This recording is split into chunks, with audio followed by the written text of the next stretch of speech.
I am showing a presentation on a subgraph and isomorphism in a discrete mathematics. A subgraph S of a graph G is a graph whose set of vertices and a set of edges are all subset of G. Since a many set is a subset of itself, every graph is a subset of itself. All the edges and vertices of a G might not be present in S, but if a vertices is a present in 6, it has a corresponding vertices in S will also connected the corresponding vertices in G. Let's take an example to understand this concept. Here in above figure, all these graphs are subgraph of the first graph. That is a figure 1.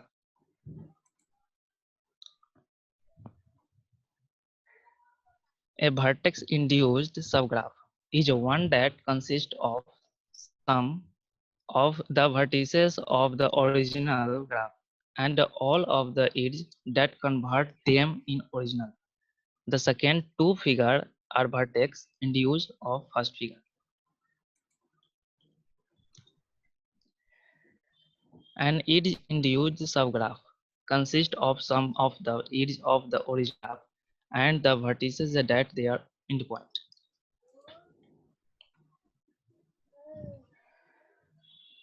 Here, the second two figures are edge-induced subgraph of the first figure, and also the second is a subgraph of the first figure, but it is neither edge-induced nor vertex-induced.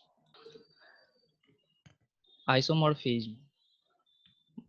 Must we have same number of vertex, same number of edge, degree of corresponding vertex same, circuit of any fixed length must be same edge connectivity.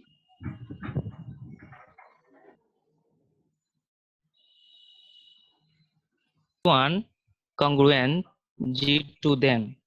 Mod of V of G1 equal to mod of V of G2. Here, mod of E of G1 equal to mod of E of G2. Now G1 congruent G2 if and only if G1 minus congruent G2 minus, where G1 and G2 are simple graph. G1 congruent G2 if the adjacency matrices of G1 and G2 are same.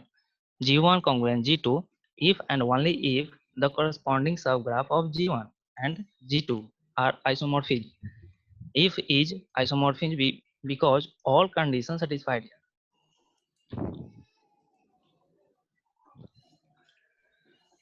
It is not isomorphism because W has a degree 3 and other vertex has a 2 degree.